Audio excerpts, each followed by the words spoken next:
president who says a trade war might not be a bad thing certainly did nothing to discourage that concept today. President Trump rolling out some numbers to justify his position in the face of a 9-year high in the U.S. trade imbalance. He argues the playing field has not been close to being even.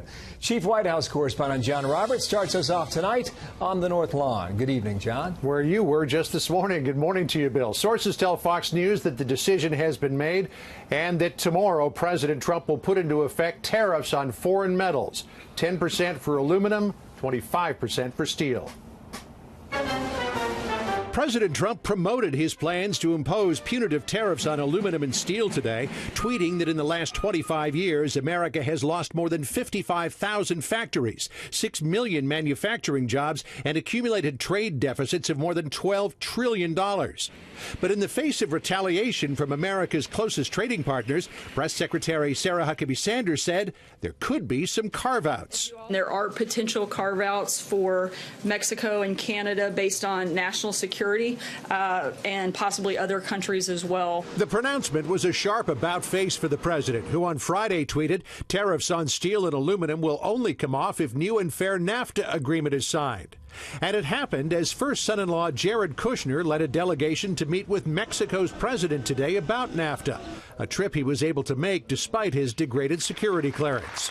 The European Union has threatened to hit President Trump politically if he imposes tariffs. The EU says it will strike back with tariffs against U.S. goods like bed linens, chewing tobacco, motorcycles, cranberries, and orange juice, all produced in swing states the president won. Who's going to hit him where it hurts? Is he prepared to take the hit?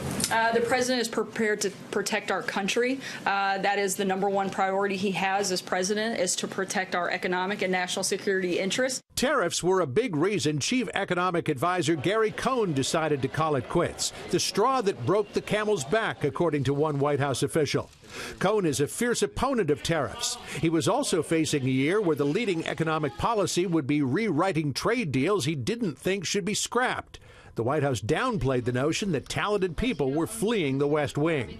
This is an intense place, as every White House, and it's not abnormal that you would have people come and go, but we're continuing to do great work. The White House also held open the possibility Cohen could return.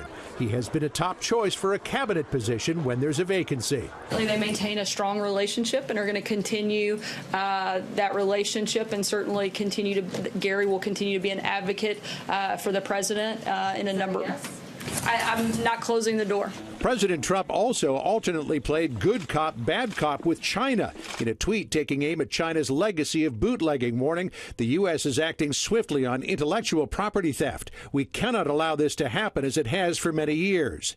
But at the same time, he revealed a plan to help level the playing field on trade, tweeting, China has been asked to develop a plan for the year of a $1 billion reduction in their massive trade deficit with the United States. Sources tell Fox News the president will sign an order implementing the new tariffs on aluminum and steel tomorrow afternoon at 3:30.